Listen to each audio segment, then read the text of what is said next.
Hoje a gente vai fundo numa alegoria antiga, mas super poderosa. É uma história sobre construtores, um mestre e um segredo mortal. Estamos falando da história dos maus companheiros. Um assassinato simbólico que, olha, revela muito sobre a tirania e, mais importante, sobre a força do espírito humano. Então, para começar, vamos direto ao enigma central, né? Afinal, quem são esses maus companheiros? E já adianto, a resposta não é tão óbvia assim. E é exatamente isso que torna essa história tão fascinante. Bem, no coração dessa alegoria, a gente encontra os jubelos. Eles eram construtores que se achavam mestres, sabe? Mas na verdade não tinham mérito para isso. O que movia eles era pura ambição. Eles cobiçavam um poder e um conhecimento que simplesmente não eram deles por direito. E olha que interessante. O primeiro passo para desvendar esse mistério todo está literalmente na nossa cara. Está nos nomes deles. A etimologia de jubelos tem raízes super profundas no hebraico bíblico, e cada pequena variação desse nome vai dando uma pista sobre a natureza desses personagens. Pois é, a fonte desse nome leva a gente direto para o livro de Gênesis, mais especificamente aos descendentes de Caim, Iabal e Ubal. E claro, essa conexão com a Bíblia não é nenhuma coincidência. Ela já prepara o terreno para a gente entender o que vem por aí. Então, vamos dar uma olhada na primeira raiz hebraica, Ibel. O significado já é bem pesado, olha só. Eliminar, arrancar o que não serve, endurecer. Já dá para sentir o tom, né? Tem uma ideia aí de remoção à força, de insensibilidade mesmo. Aí a gente tem a segunda variação, Yubal. Aqui o sentido é passivo, mas a vibe é a mesma, bem negativa. Significa ser arrancado ou ser tornado caloso. É aquela ideia de ser endurecido, de ser removido contra a própria vontade. Esse é um ponto-chave. Agora, olha que curioso. A terceira variação, Iabal, muda completamente o jogo. O significado, riacho ou córrego, bem mais neutro, né? Uma coisa ligada à natureza. É um contraste gritante com os outros nomes. E, para fechar essa parte dos nomes, tem Uable, que pode ser carneiro ou chifre de carneiro. Esse nome já nos joga para um outro campo, um simbolismo animal, de rituais, ou seja, mais uma camada de complexidade para a gente decifrar quem eram esses júbalos. Ok, então juntando todas as peças, fica bem claro que os próprios nomes dos júbalos já carregam essa ideia de eliminação, de endurecimento, de poder. A tabela até mostra a gemátria, aquele método antigo de dar valor numérico para as palavras, o que só reforça esse simbolismo. Com isso, a gente já tem uma base bem sólida para entender o que eles representam. Beleza! Agora que a gente já entendeu o simbolismo por trás dos nomes, vamos sair um pouco da teoria e mergulhar na história. Porque essa alegoria dos jubileus, ela tem um paralelo histórico bem real, viu? E tudo a ver com a construção do templo do rei Salomão. A conexão aqui é papum, bem direta. Os jubelos da nossa alegoria são, na história, os Gevelitas, ou Gíblios.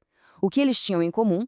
Ambos eram grupos de construtores que se sentiam deixados de lado, sabe? Excluídos do círculo dos mestres, do conhecimento. E essa exclusão, claro, acabou gerando um baita conflito. E quem eram esses Givapilitas? Bem, eles realmente existiram. Eram cortadores de pedra, inclusive mencionados na Bíblia. O lance é que eles eram estrangeiros, essenciais para a obra, mas nunca foram totalmente aceitos. Não tinham acesso aos segredos dos mestres, às palavras de passe. E aí, segundo a lenda, eles chegaram à conclusão de que a violência era o único jeito de quebrar essa barreira. E é exatamente essa busca violenta pelo poder que nos leva para o ponto alto, para o clímax da história, o assassinato do mestre Irã. Mas atenção, isso não é um crime comum, de jeito nenhum. É um ato carregado, mas carregado de simbolismo. O assassinato do mestre Hiram foi algo pensado nos mínimos detalhes. O objetivo não era só matar um homem, era destruir tudo o que ele representava. É, no fundo, uma grande alegoria sobre como a tirania funciona, sabe? Como ela age para esmagar o indivíduo. E esse ataque acontece em 3 etapas, cada uma delas com um significado bem profundo. Primeiro, um ataque na garganta. Depois, no coração. E por último, o golpe fatal na cabeça. Vamos entender agora o que cada um desses golpes representa. Então, o primeiro golpe. Pensa bem, qual é o primeiro passo de qualquer regime tirânico? É silenciar quem discorda. O golpe na garganta, que é por onde a nossa voz sai, simboliza exatamente isso. A supressão da liberdade de expressão, da liberdade de pensamento. É literalmente calar a voz da oposição.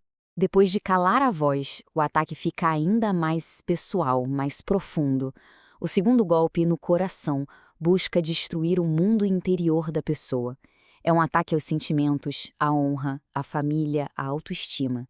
A ideia é quebrar o espírito da pessoa por dentro. E se mesmo depois de tudo isso, a pessoa continuar resistindo, aí a tirania parte para o seu último recurso. O golpe final, na cabeça, simboliza a eliminação física. É a execução pura e simples de quem se recusa a ser dominado. Mas a história não acaba com a morte. Pelo contrário, é da destruição que nasce uma mensagem poderosíssima de renascendo, de resiliência. O mestre pode até ter caído, mas o ideal que ele representava, esse não. Essa citação aqui resume perfeitamente a alma da alegoria. O que foi assassinado ali não foi só um homem, foi o próprio ideal de humanidade, vítima da ignorância e da violência dos tiranos, sejam eles pequenos ou grandes.